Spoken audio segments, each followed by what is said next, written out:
Berjumpa kembali anak-anak dalam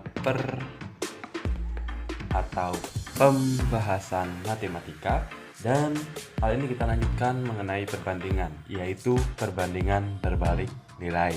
Ya, kalau sebelumnya kita sudah mempelajari tentang perbandingan senilai, ya, di mana setiap variabelnya berbanding lurus. Ya, jika variabel pertama, ya, dari besaran pertama itu mengalami nilai yang naik, kemudian diikuti oleh variabel-variabel dari besaran kedua dengan kenaikan juga. Begitupun sebaliknya, jika dia berkurang maka variabel yang lain juga berkurang. Namun dalam perbandingan berbalik nilai, ya, dia akan mengalami kebalikan dari perbandingan senilai itu, ya. Jadi di perbandingan berbalik nilai ini, ya, jika besaran yang pertama semakin bertambah, ya, variabel dari besaran yang pertama semakin bertambah, maka variabel dari besaran yang kedua itu akan semakin berkurang. Begitupun sebaliknya, ya.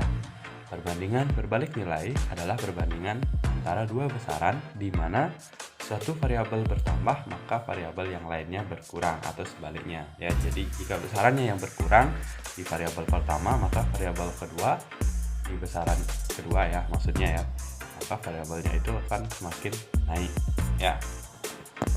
Jadi mungkin contohnya, ya anak-anak, contohnya itu tentang misalnya mengerjakan sesuatu, ya, atau mengerjakan atau membangun, misalnya, ya. Misalnya ada orang membangun, ya, contoh. Jadi isikan di sini contoh, ya, contoh kayak kasusnya, ya, kasus, ya. Jadi misalnya ada orang membangun rumah,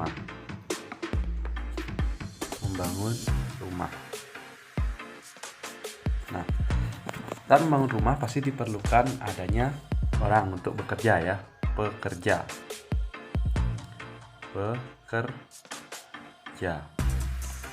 Kemudian ada pekerja, lalu ada waktu, ya, waktu penyelesaian, ya kan. Nah, dari dua variabel ini, dari dua besaran ini ada pekerja dan waktu. Sekarang jika misalnya pekerjanya 10 orang, ya, misalnya bisa diselesaikan dalam waktu 40 hari. Nah, gitu, ya. Sekarang dengan 10 orang aja sudah 40 hari, ya. Sekarang kalau misalnya pekerjanya ditambah, misalnya tambah lagi 10 jadinya 20, ya. Berarti ditambah lagi setengahnya, maka otomatis waktunya pasti akan lebih cepat bisa selesai, ya enggak?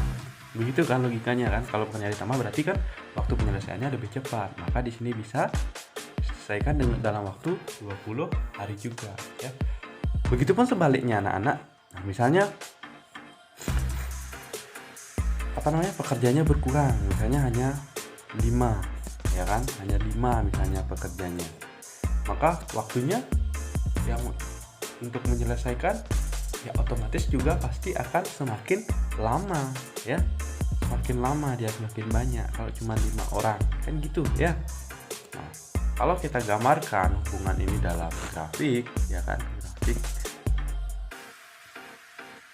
perbandingan berbalik nilai, ya, sama seperti tadi, ya. Nah, misalnya ini besaran A, ya, ini besaran A, ya, ini besaran B, misalnya, ya. Jika besaran A, ya, misalnya menghabiskan X1, ya, maka otomatis, ya, anak-anak,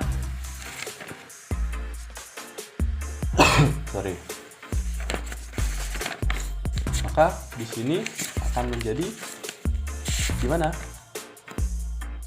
Tentu dia akan paling tinggi, ya, Y1. Nah, misalnya sana Y1, Y2, Y3. Nah, misalnya gitu, ya. Maka dia akan mungkin menyelesaikan dalam waktu Y1, ya. Kok nggak lurus ya. Kita coba luruskan. Nah,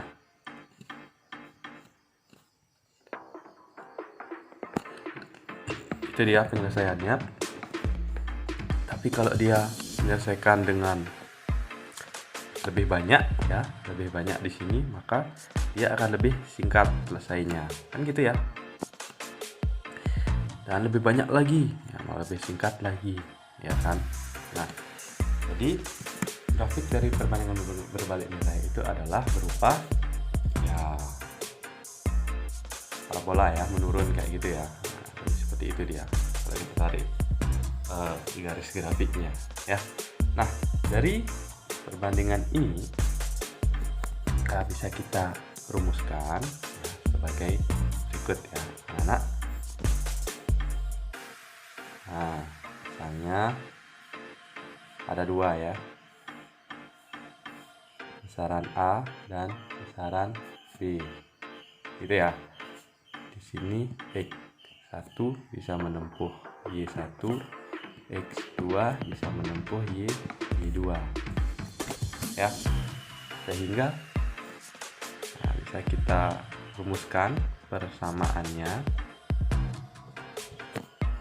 akan menjadi X1 ya kan per X2 ya. Kalau dalam perbandingan senilai, X1 per X2 sama dengan Y1 per Y2. Nah, ini kalau dalam senilai ya, senilai. Kalau dalam perbandingan senilai kan kemarin seperti ini ya, X1 per X2 sama dengan Y1 per Y2. Nah, itu ya. Tapi kalau dalam perbandingan berbalik nilai, maka ini sama dengan, nah ini berbalik nilai ya, berbalik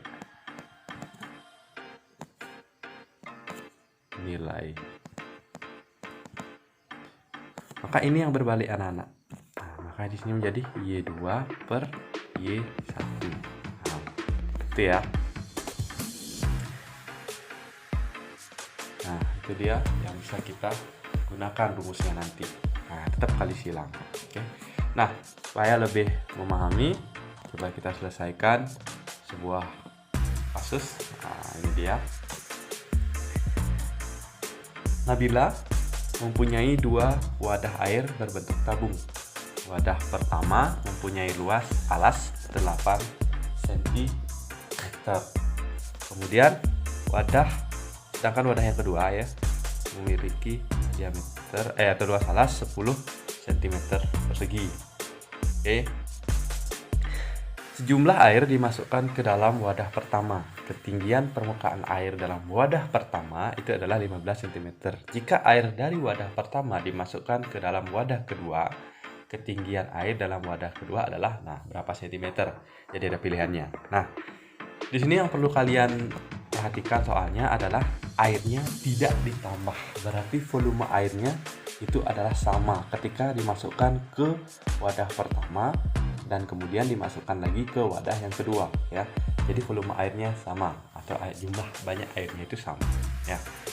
Tapi tentunya karena yang luas alas yang kedua, wadah yang kedua itu memiliki luas alas yang lebih luas ya, tentu pasti akan semakin pendek ya.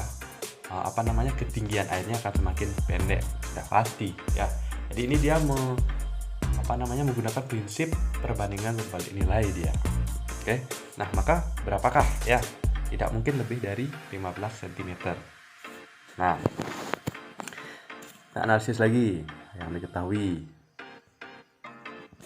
Yang diketahui adalah luas alas ya, luas alas. LA luas alas ya. Luas alas wadah yang pertama ya, jadi wadah pertama W1 ya. Itu adalah 8 cm kuadrat atau persegi. Kemudian wadah yang kedua itu adalah 10 ya, cm persegi. Kok gitu. Nah, gitu ya. Dan ketinggian air ya, ketinggian air di wadah pertama. Tinggi air wadah pertama itu adalah berapa? 15 cm. ya. Nah, sekarang yang ditanyakan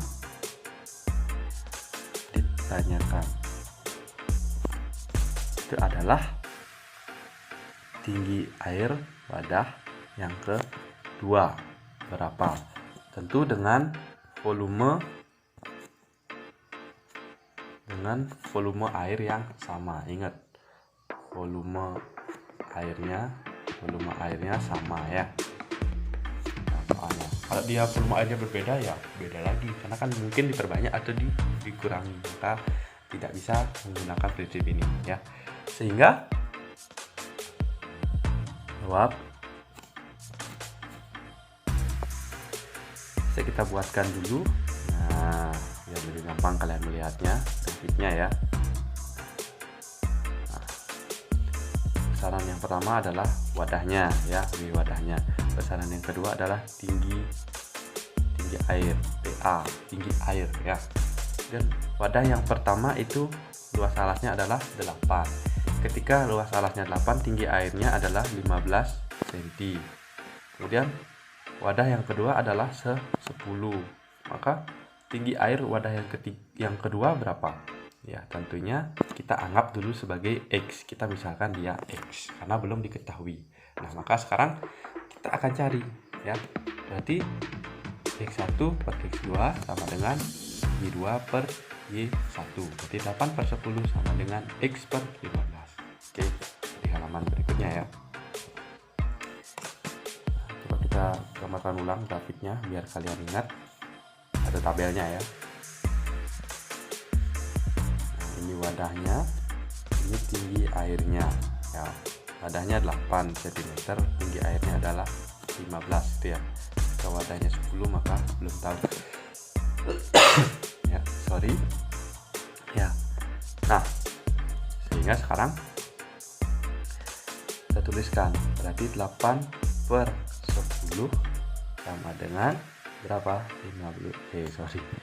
Berbanding terbalik ya. Berarti ini terbalik ya. Berarti sekarang X-nya yang di atas per 15. Jadi ini saja yang dibalik ya. Ini tetap. Nah, sekarang hitungannya sama saja ya. Kali silang. 10 kali X berapa? 10 kali X ya 10X. Gampang ya. Sama dengan 8 kali 15. Ayo berapa? Ayo. Nah, kan kali silang ya. Jadi 8 kali 15 adalah ya. Berapa? 120. Benar nggak 120? Iya benar Mister. Ya benar dong ya. Sehingga X-nya sama dengan ya sama ya. Nah, ruas 10-nya berarti menjadi pembagian karena di sini perkalian. Jadi 120 per 10. Nah, jadi per 10 yang itu ya. Sehingga X-nya ya menjadi berapa ini? 120 bagi 10. Coret. Nah, boleh gitu ya. Boleh ya karena udah sama. 1 aja nolnya dicoret ya. Sehingga sisanya adalah 12 bagi 1. 12 bagi 1 adalah 12. Nah, sehingga tinggi air dalam wadah yang kedua adalah 12 cm. Nah, kan lebih pendek di ketinggiannya karena wadahnya lebih luas. Oke, bisa dipahami? Ya, semoga bisa.